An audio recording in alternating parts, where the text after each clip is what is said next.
Assalamualaikum warahmatullahi wabarakatuh. Nama saya Nesta Safia dengan NPM 2413031009. Di sini saya akan mempresentasikan laporan hasil observasi yang telah saya lakukan di SMA Negeri 15 Bandar Lampung. Untuk bagian pertama ada tujuan observasi. Berikut adalah tujuan observasinya. Yang pertama, mengetahui bagaimana implementasi kurikulum Merdeka dalam pembelajaran mata pelajaran ekonomi kelas 11 di SMA Negeri 15 Bandar Lampung. Yang kedua, mengidentifikasi metode dan strategi pembelajaran yang digunakan oleh guru ekonomi dalam menerapkan kurikulum Merdeka. Yang ketiga, menganalisis kendala atau tantangan yang dihadapi guru dalam proses pelaksanaan pembelajaran ekonomi berbasis kurikulum Merdeka.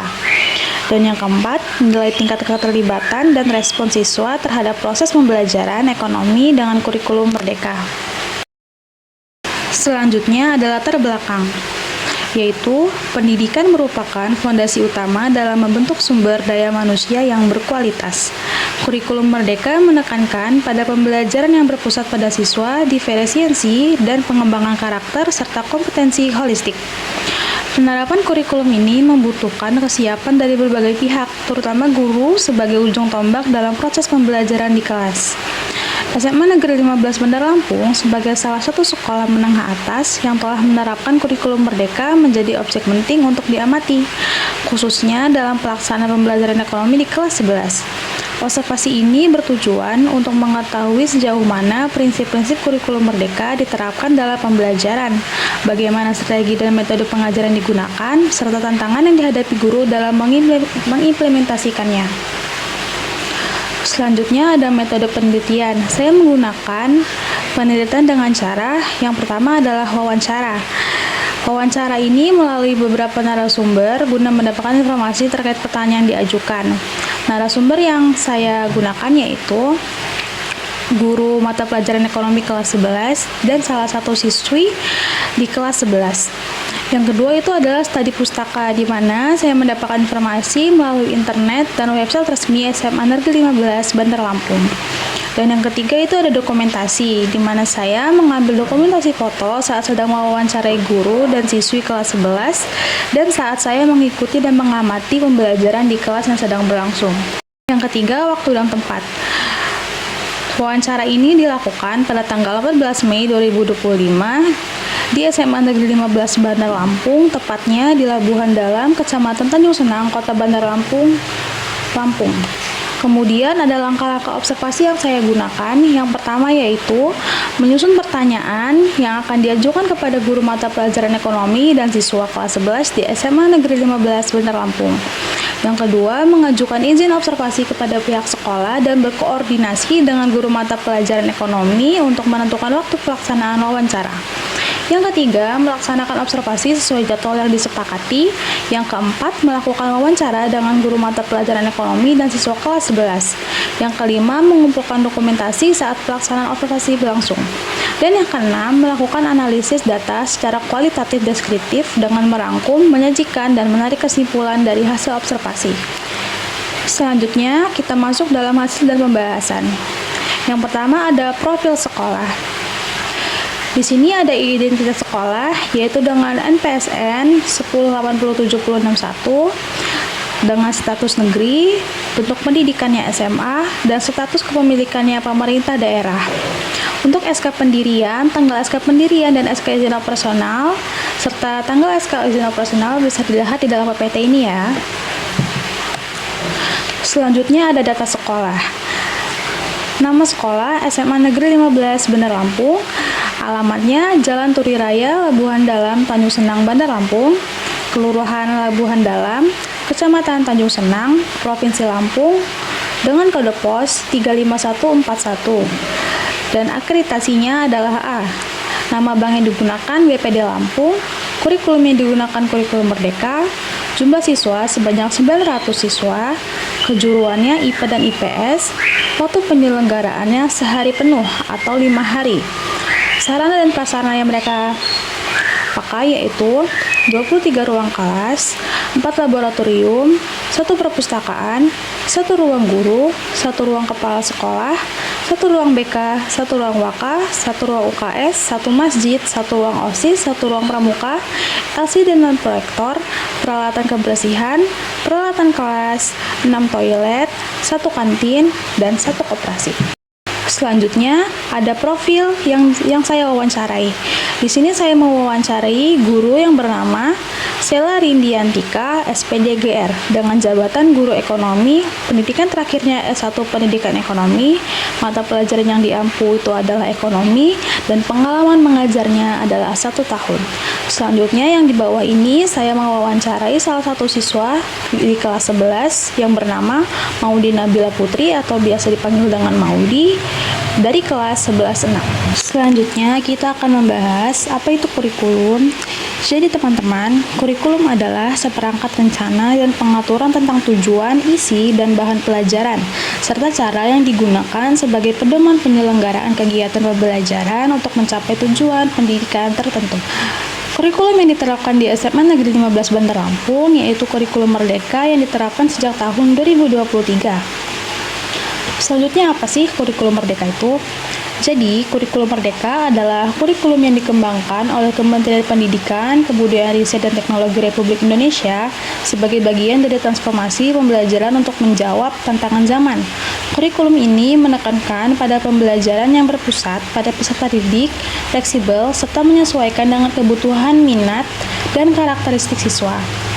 Dalam kurikulum Merdeka ini diberikan kebebasan untuk merancang dan menyesuaikan proses pembelajaran mengajar sesuai dengan kondisi siswa dan lingkungan sekolahnya. Jadi ciri utama kurikulum ini adalah penggunaan capaian pembelajaran atau CP sebagai acuan utama, bukan lagi kompetensi dasar atau yang biasa kita dengar dengan sebutan KD. Seperti pada kurikulum sebelumnya, yaitu kurikulum K13. Jadi di dalam kurikulum K13 itu kan kita menggunakan kompetensi dasar atau yang biasa disebut dengan KD. Tapi kalau di kurikulum Merdeka ini kita menggunakan capaian pembelajaran atau biasa disingkat dengan CP.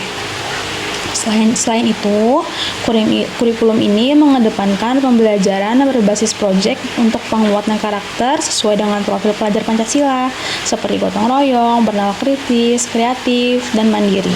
Selanjutnya itu ada implementasi kurikulum Merdeka di SMA Negeri 15 Bandar Lampung.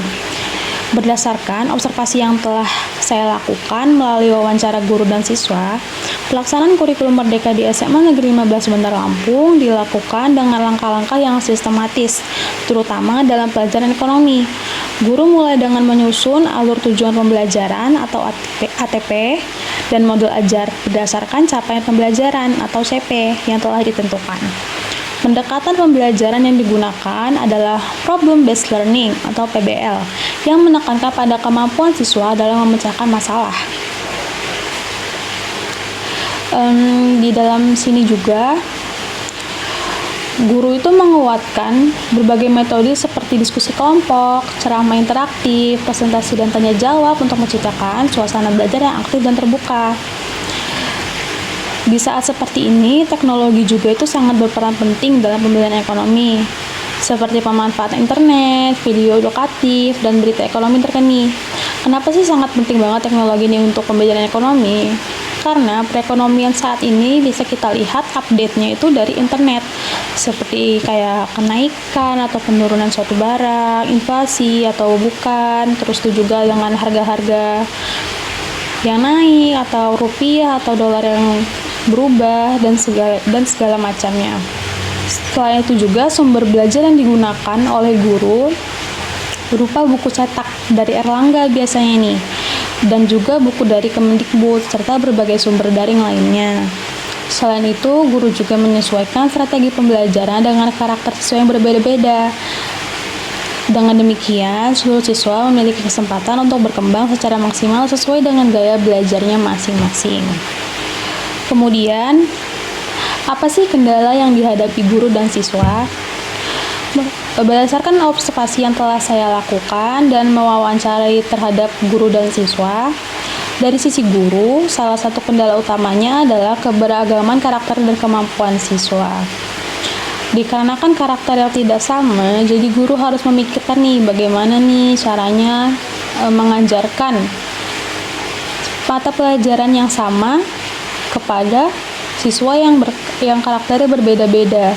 Jadi guru itu harus mampu menyesuaikan metode pembelajaran agar sesuai dengan kebutuhan setiap siswa, serta harus menciptakan kelas yang kondusif.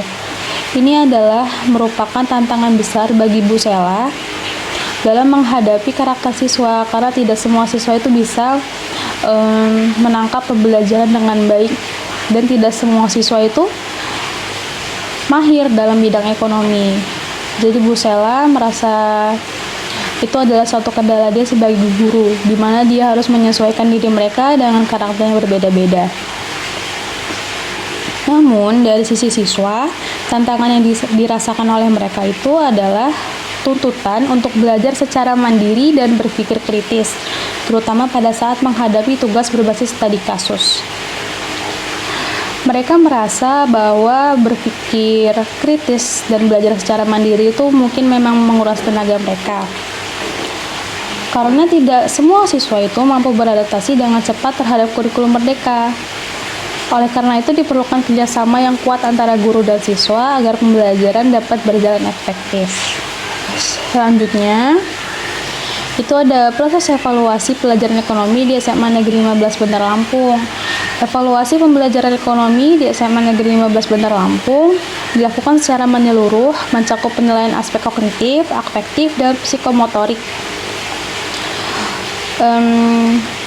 Jadi penilaian kognitif ini dilakukan melalui berbagai instrumen seperti soal tertulis, tugas individu dan kelompok, serta aktivitas di kelas.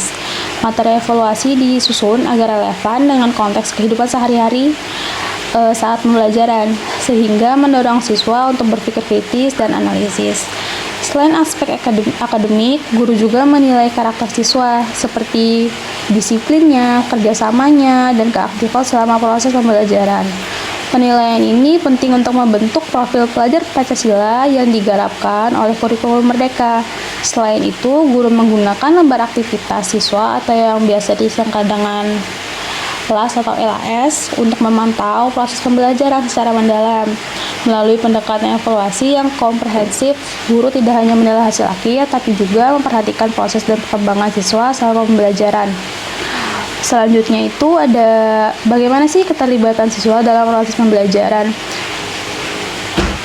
Menurut keterangan Bu Sela, siswa di kelasnya tampak lebih aktif dalam proses pembelajaran karena diberikan ruang untuk berekspresi dan menggambarkan minatnya masing-masing. Bu Sela juga itu mulai berperan sebagai fasilitator yang mendampingi siswa dalam mengeksplorasi materi. Namun demikian, pembelajaran akan lebih optimal jika ditambah dengan kegiatan praktik langsung di luar kelas. Misalnya, kunjungan ke tempat usaha, simulasi kegiatan ekonomi, atau observasi lapangan yang relevan dengan materi. Menurut Maudi, pengalaman nyata seperti ini dapat membuat siswa lebih mudah memahami konsep dan mengaitkannya dengan kehidupan sehari-hari. Dan selain itu, keterampilan berpikir kritis ini bisa terasah melalui pembelajaran kontekstual yang interaktif dan menyenangkan. Jadi, kesimpulan dari seluruh hasil observasi yang saya lakukan yaitu dapat disimpulkan bahwa implementasi kurikulum Merdeka pada pembelajaran ekonomi kelas 11 telah berjalan cukup baik. Guru telah menyusun pembelajaran berdasarkan capaian pembelajaran atau CP, menyusun alur tujuan pembelajaran atau OTP, serta menggunakan berbagai metode seperti diskusi kelompok, presentasi, dan problem-based learning atau PBL. Penggunaan teknologi, sumber belajar yang bervariasi, serta penyesuaian strategi mengajar dengan karakter siswa yang berbagai macam ini turut mendukung terciptanya suasana belajar yang aktif dan kontekstual. Siswa merasa pelajaran ekonomi menjadi lebih menarik dan mudah dipahami karena dikaitkan dengan kehidupan sehari-hari. Demikian presentasi dari hasil observasi yang saya lakukan di SMA Negeri 15 Bandar Lampung.